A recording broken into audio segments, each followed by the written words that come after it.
نحمده ونصلي على رسوله الكريم أما بعد فأعوذ بالله من الشيطان الرجيم بسم الله الرحمن الرحيم يا أيها الذين آمنوا آمنوا بالله ورسوله آمنت بالله كما هو بأسمائه وصفاته وقبلت جميع أحكامه محترم اساتذہ اکرام عزیز دوستوں اور ساتھیوں السلام علیکم آج کی اس محفل میں میری تقریر کا عنوان ہے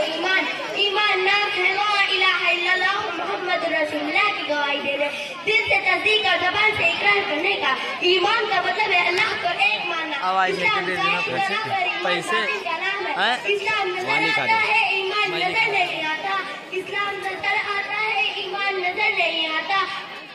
ایمان نظر نہیں آتا ایمان عقیدے کا نام ہے اسلام عمل کا نام ہے ایمان روح ہے تو اسلام اس کا جسم ہے ایمان پھول ہے تو اسلام اس کی عمارت ہے اور بغیر بنیاد کے کوئی عمارت کھڑی نہیں ہو سکتی اسی لیے اللہ کے پاس بغیر ایمان کے کوئی عمل قابل قبول نہیں اسلام ذریعہ وہ راستہ ہے جس سے منزل مقصود تک پہنچا جا سکتا ہے ایمان مقصود ہے جس کی منزل اللہ کی رضا و خوشنودی ہے اور جس کا ثمر و انعام جنت ہے عزیز دوستوں اور ساتھیوں ایمان کے بغیر آدمی نہ اللہ تک پہنچ سکتا ہے اور نہ جنت کو پا سکتا ہے ایمان اتنی بڑی دولت ہے کہ جس کے سامنے ساری دنیا کی بادشاہ اور ساری دنیا کے خزانوں کی بھی کوئی قیمت نہیں ایمان کے مقابلے میں نہ مال کی کوئی حیثیت ہے نہ رشتے ناطے کی کوئی اہمیت ہے نہ جان کی کوئی قدر و قیمت ہے اگر اسلامی تاریخ کا مطالعہ کرے اور صحابہ اکرام اور بزرگان دین کے واقعات پڑھے تو ہمیں ایمان کی قدر و قیمت کا اندازہ ہوگا صحابہ اکرام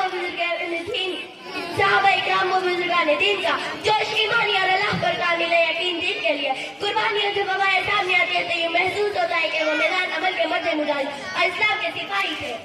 ہم آزادی مسلمان دنیا اسٹیج کے بہترین اداکاروں اور سرکس کے جوکر ہیں علامہ فارسی نے کیا خوب کہا تھا صبر خودداری دلیری حق پرستی اب کہاں صبر خودداری دلیری حق پرستی اب کہاں رکھ لیا اچھا سا نام اور ایک مسلمان ہو گئے اللہ تعالیٰ سے دعا کرتی ہوں کہ اے پروردگار ہمیں کامل ایمان عطا فرما آمین اس شعر کا اپنی تقریر ختم کرنا چاہتی ہوں جو